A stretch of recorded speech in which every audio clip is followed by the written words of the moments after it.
Sejam muito bem-vindos a mais um episódio de Elas no Comando.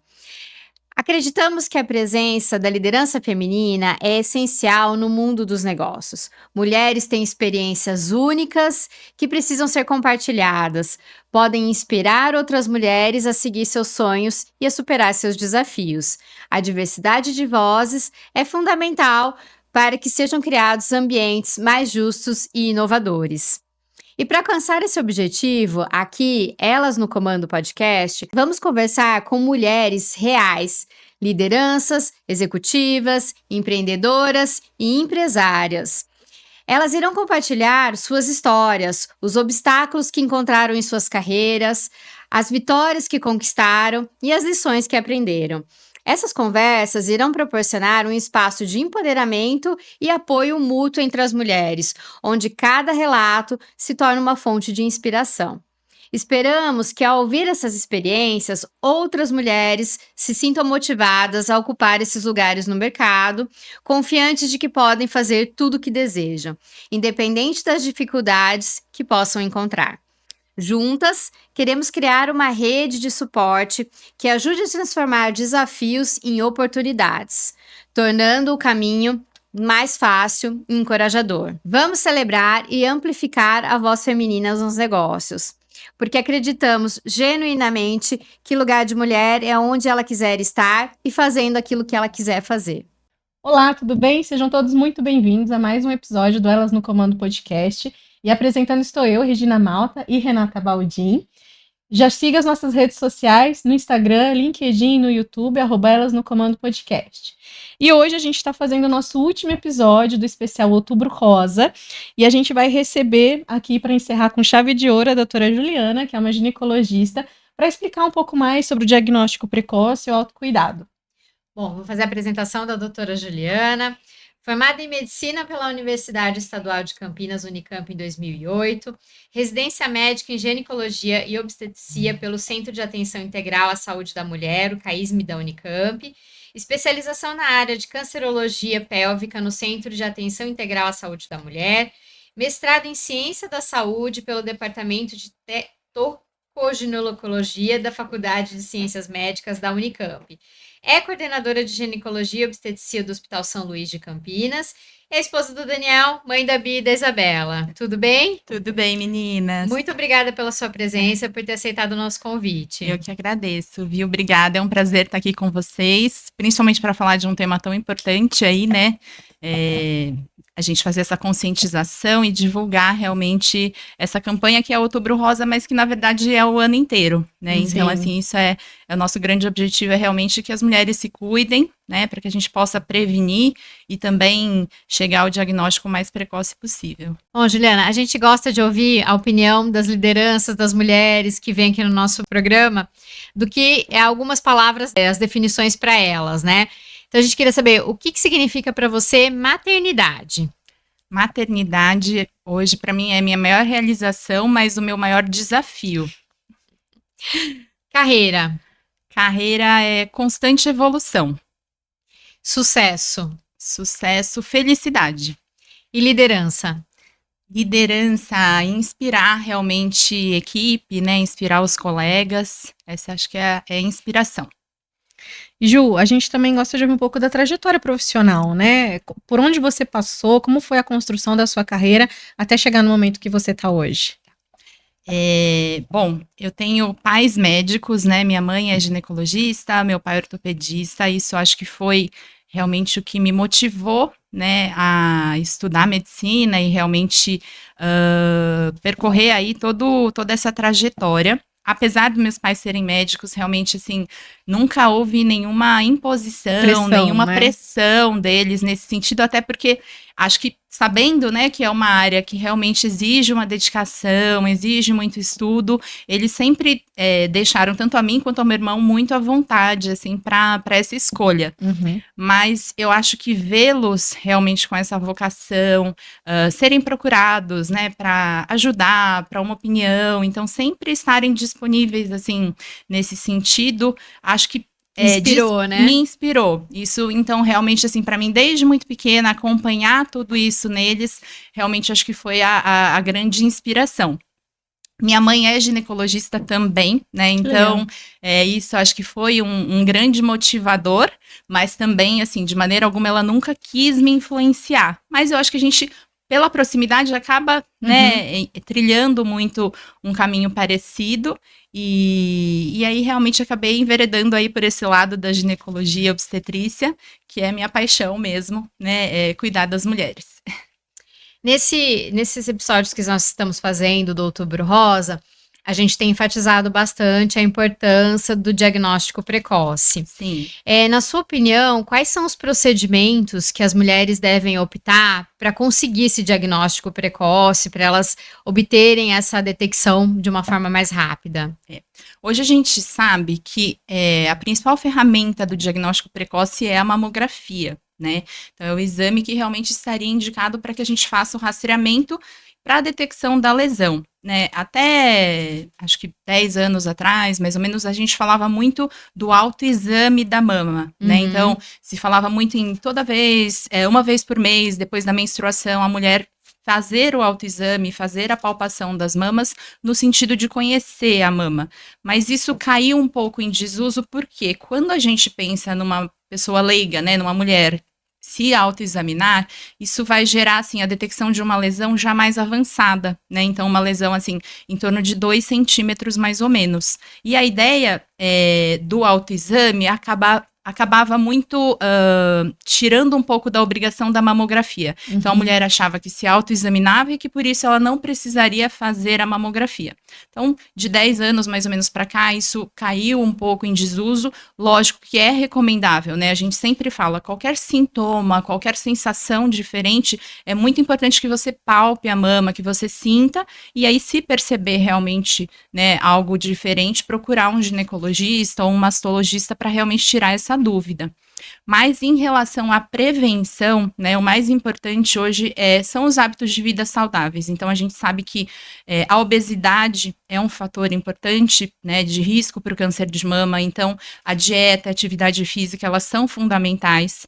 O consumo de álcool também, né? Hoje a gente sabe que mesmo quantidades moderadas de álcool podem sim desencadear e aumentar esse risco. Então, a gente também tem sido muito impositivo, não digo, mas assim, a gente recomenda muito, né, de que a gente diminua muito o consumo de álcool, tá? E também tem o fator de risco para algumas mulheres que se expuseram a algum tratamento com radiação, precisaram fazer radioterapia quando muito jovens, essas pacientes também têm um risco aumentado, além dos fatores genéticos, então aquelas histórias muito marcadas, né, familiares, de mães, irmãs que tiveram esse fator de risco, realmente a gente tem que estar muito mais atento aí na detecção do câncer de mama. Juliana, tira 2 dúvidas em relação a isso. A primeira é o fator genético. Histórico de cânceres de mama genético ou qualquer tipo de câncer? Porque às vezes a pessoa não tem alguém que tenha tido um câncer de mama, mas tenha tido algum outro tipo de câncer. Para o câncer de mama, né, muito mais especificamente a questão do câncer de mama em idades jovens, né, em parentes muito próximos. Então, mães, irmãs, né, ou aquela história familiar muito marcada, né, que vem de uma geração para outra. O câncer de mama tem associação com uma síndrome hereditária que causa também o câncer de ovário. Então, o câncer de ovário também pode, né, estar relacionado nesse sentido a essas síndromes genéticas. Entendi. E quais foram aí são, né, no dia a dia, porque você, né, tem a sua clínica, enfim, recebe diariamente pacientes, os maiores desafios enfrentados detectando essa doença em outras mulheres, né, em mulheres jovens ou em mulheres, né, de maior idade? Quais são esses desafios? Como que é isso? Assim, em relação, acho que maiores desafios mesmo foram durante a minha formação, né? Como eu fiz a minha formação aqui em Campinas e nós somos um centro de referência, né, ali para tratamento de câncer, acho que os maiores desafios realmente foram os casos mais avançados, mulheres muito jovens, né? Essa questão das despedidas, né? Hoje, apesar mas, lógico, a gente detecta casos avançados, casos que às vezes a gente já não tem mais como fazer um tratamento curativo, mas é muito importante a gente frisar que o câncer de mama, se ele for detectado, né, de forma muito precoce, isso realmente aumenta a chance de cura para até 95%. Então, por isso que é tão importante a gente frisar essa questão, né, do rastreamento para a gente detectar a lesão antes que a gente possa notar. Então, para a gente perceber isso num exame de imagem realmente, e aí que esse tratamento possa ser efetivo e gerar essa taxa de cura aí muito alta, que chega até 95% nos casos iniciais. Eu estava lendo esses dias uma reportagem que agora tem até uma inteligência artificial que detecta o tumor antes mesmo dele começar a crescer. Não sei se vocês já viram alguma coisa relacionada a isso. Eu não lembro direito a reportagem, mas eu lembro que ela mostrava, né, a mama de uma mulher, e aí tinha um pontinho, e essa inteligência artificial falava, ó, isso aqui existe uma probabilidade de tantos por cento de desenvolver. E aí eles começaram a fazer o acompanhamento e realmente aquilo foi se desenvolvendo. Então estão estudando como que eles conseguem trazer isso, aplicar isso para a medicina para ajudar nessa antecipação. Assim como os testes genéticos, né? Sim, com certeza. Não, é muito interessante mesmo. A gente tem, né, inteligência artificial, acho que vai modificar muita coisa. Essa detecção, né, muito mais precoce, porque daí a velocidade, né, de proliferação da célula, o mecanismo do que está acontecendo ali dentro já consegue aumentar a chance da gente detectar antes do tumor realmente aparecer. Né? É um protocolo que a recomendação seja feita para a mamografia acontecer aos 40 anos em diante, ou vocês podem pedir anteriormente a isso? O protocolo hoje é que seja feito a partir dos 40 anos, né? A gente, anteriormente, isso era recomendado pela Sociedade Americana. No Brasil, a gente ainda tinha uma recomendação, né, do Ministério da Saúde de fazer a cada 2 anos a partir dos 50, tá? Mas por essa recomendação americana, e eles fazem estudos populacionais muito grandes, né? A base de dados deles é muito robusta. Então, lá já é a partir dos 40, uma vez por ano. E as sociedades brasileiras, elas têm realmente recomendado que a gente faça a partir dos 40 anos, uma vez por ano, a mamografia.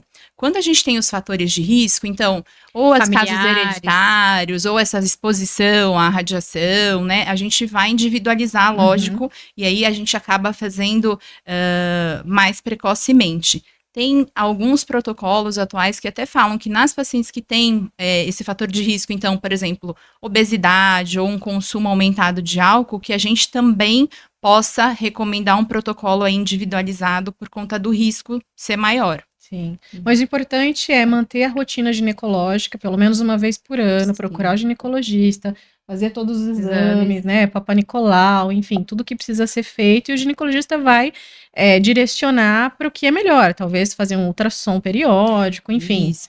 Assim, como estratégia de rastreamento mesmo, é a partir dos 40 anos para a população no geral, uma vez por ano, né, mas ser examinada uma vez por ano, passar por essa avaliação, saber, né, qual é o seu risco, e aí, sim, o ginecologista ou o próprio mastologista, né, vai recomendar algo individualizado aí para cada caso. Acho que até uma instrução, né, para as mães, né? Eu sou mãe de 2 meninas, você também, a Renata também tem uma menina. Acho que a partir do momento que a menina venha menstruar, né, talvez quebrar um pouco esse tabu de que, só vai procurar ginecologista se você tiver uma doença, um problema. Não, né? É começar essa educação sexual preventiva, né? Quanto antes, né? Com certeza. Acho que o papel do ginecologista é muito educativo também, né? Então, de orientação, né? Hoje, como a gente tem essa questão dos fatores de risco, é orientar essa questão dos hábitos de vida saudáveis, né? Da atividade física, da perda de peso, diminuição do consumo de álcool, né? Então, tudo isso realmente acho que faz parte, né? O ginecologista acaba sendo a pessoa de confiança ali para passar essas informações, né, para as mulheres. Sim. E hoje em dia, né, falando ainda sobre o câncer de mama, você acha que o acesso às informações, aos exames, hoje em dia, ela tá muito mais divulgado? As pessoas têm mais acesso, mais consciência? Ou você ainda enxerga que existe um caminho a percorrer? Eu acho que o acesso à informação, ele aumentou muito, né? Então, hoje a gente tem muitos canais, né, de informação. Lógico que a gente também tem que filtrar, porque a gente sabe que, às vezes, nem toda informação é de qualidade, né? Nem toda informação tem uma base científica, mas eu acho que o acesso à informação, sim. O que acontece é que a gente ainda tem uma desigualdade muito grande de acesso aos recursos, né? Então, a gente tem municípios aqui, como a nossa região, que tem um capital econômico grande, que a gente tem um acesso mais fácil, mas muito próximo a gente tem outras cidades que não tem, né? Então, é ainda desigual aí esse acesso ao recurso. Sim. O que eu acho que também a gente precisa de desmistificar ainda é a questão da mamografia, aquela questão, a mamografia é dolorosa, ou a mamografia é desconfortável, né? Então, assim, eu já fiz, não sei se vocês já chegaram na idade de fazer, não é tão confortável, mas não é uma coisa, né, que você vai falar, nossa, né, foi muito ruim, sofri. Então, assim, é uma coisa necessária, né? A gente precisa conscientizar de que esse exame pode fazer muita diferença, né, para um diagnóstico, para um tratamento, né, para todo um futuro aí em relação à saúde aí da mulher. Tá. E hoje, quais são as maiores queixas das mulheres que são atendidas por você quando elas já foram diagnosticadas, né? Recebeu um diagnóstico de um câncer de mama? No geral, assim, o que mais pego em consultório, né, como eu faço ginecologia de rotina também, são as alterações de imagem. Então, ou um ultrassom, ou uma mamografia que apareceu, né, um achado alterado. Algumas mulheres, depois disso, acabam falando que tinham uma sensação diferente, ou que tinham percebido talvez um nódulo, né, tinham algum sintoma. Mas, no geral, acho que até pela nossa localização, né, por ser uma região mais desenvolvida, a gente acaba pegando muitos casos iniciais, né, muito pelo rastreamento mesmo. Sim, consegue antecipar isso. Antes de ser propriamente um tumor, uma lesão maior. Sim. Que bom, né? Que bom. Não, excelente. Juliana, agora perguntando um pouco sobre liderança e empreendedorismo, você empreende na sua clínica, no seu consultório todo dia também, né? É líder, né? Coordenadora de um departamento de ginecologia. Lidera homens, mulheres, tem todo um público lá.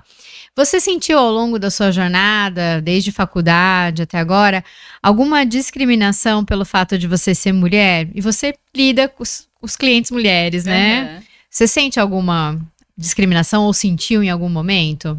Olha, eu acho que a gente já evoluiu muito, né, em relação ao que era, talvez, num passado muito próximo.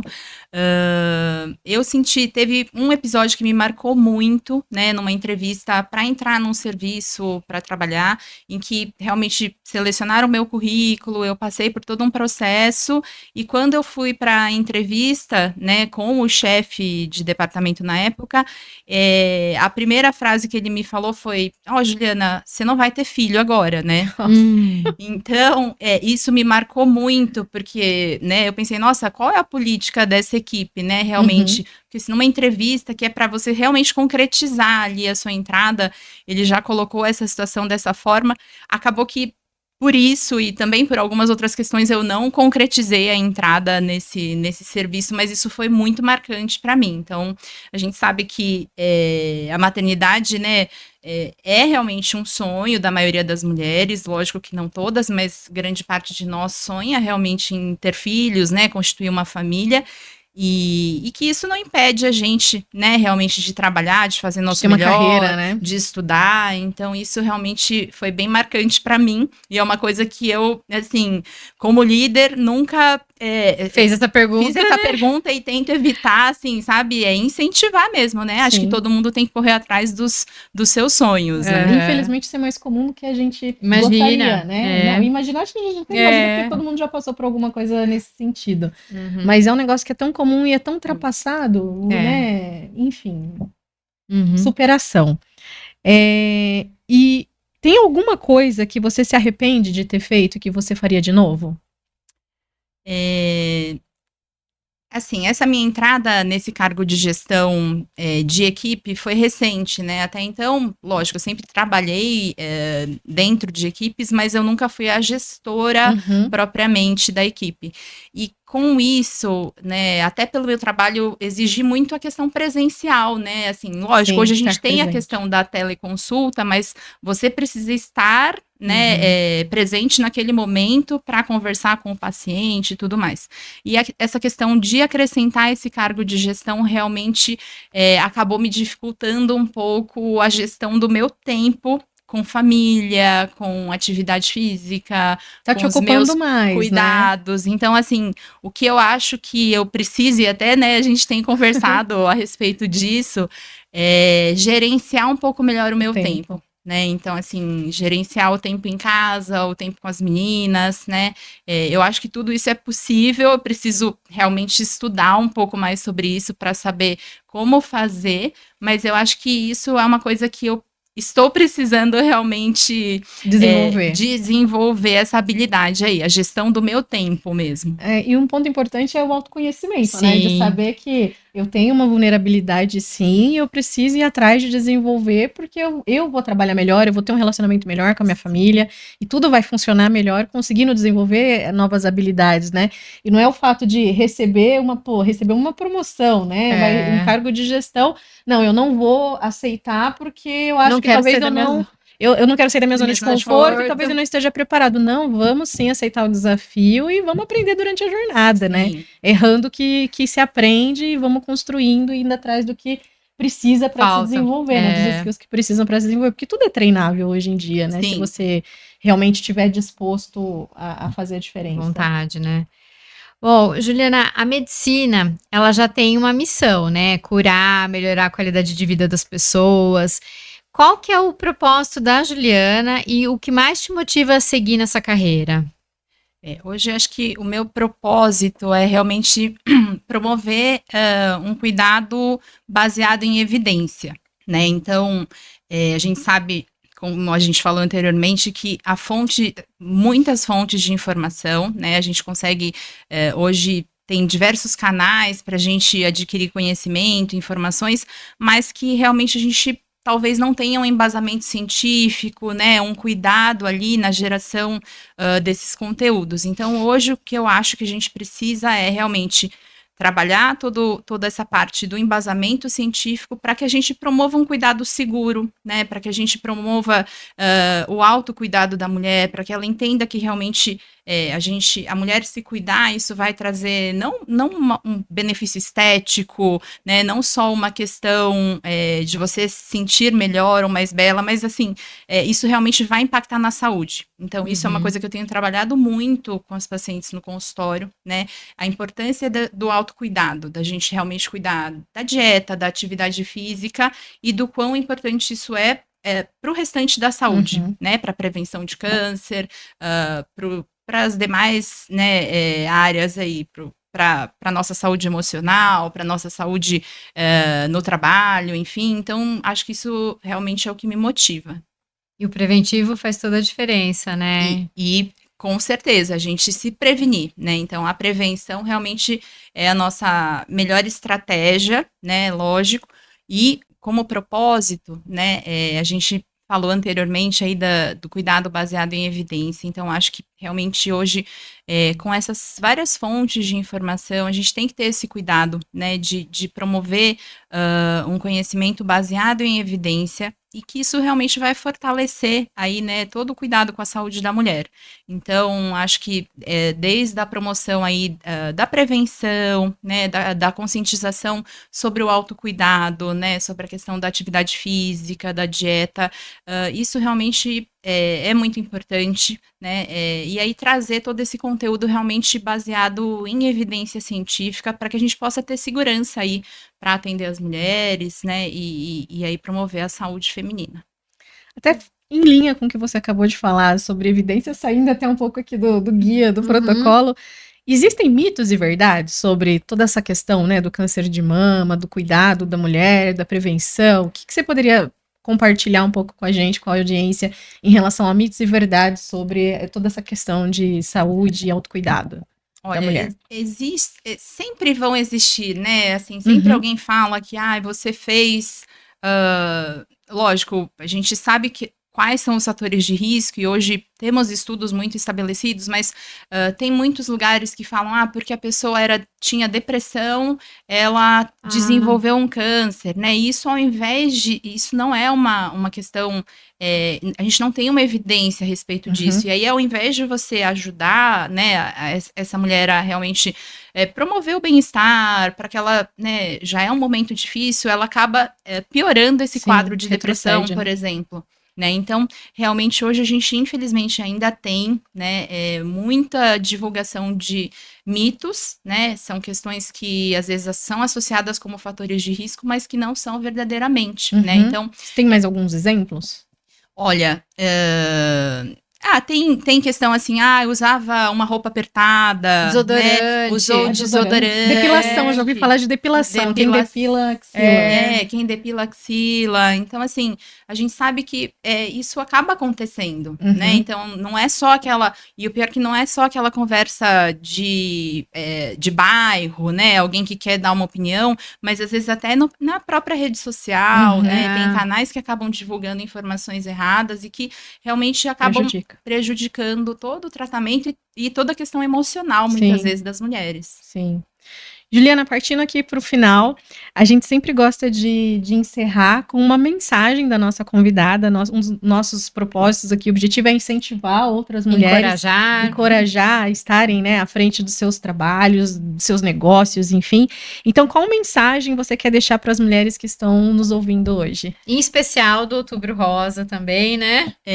Eu acho que, assim, a principal mensagem que eu penso, ainda mais sendo mãe de 2 meninas, né, também, é que é possível que a gente esteja onde a gente quiser estar, né? Então, a gente pode estudar, fazer pós-graduação, se especializar, fazer, enfim, ocupar cargos de liderança, né? Fazer gestão e equilibrar isso com a maternidade. Então, acho que é bem o que a Regina falou em relação a gente ir aprendendo também ao longo do processo, né? Se adaptando e se moldando, mas eu acho que a mensagem é que é possível que a gente esteja e que a gente realmente corra atrás dos nossos sonhos, né? Isso eu acho que é a nossa principal mensagem, que muito importante é enfatizar, assim, que a saúde da mulher, ela vem realmente dessa questão do bem-estar, né, que a gente tem esses cuidados preventivos, é muito importante que a gente tenha um profissional, lógico, muitas vezes a gente não tem um ginecologista próprio, é um médico do posto de saúde, é um médico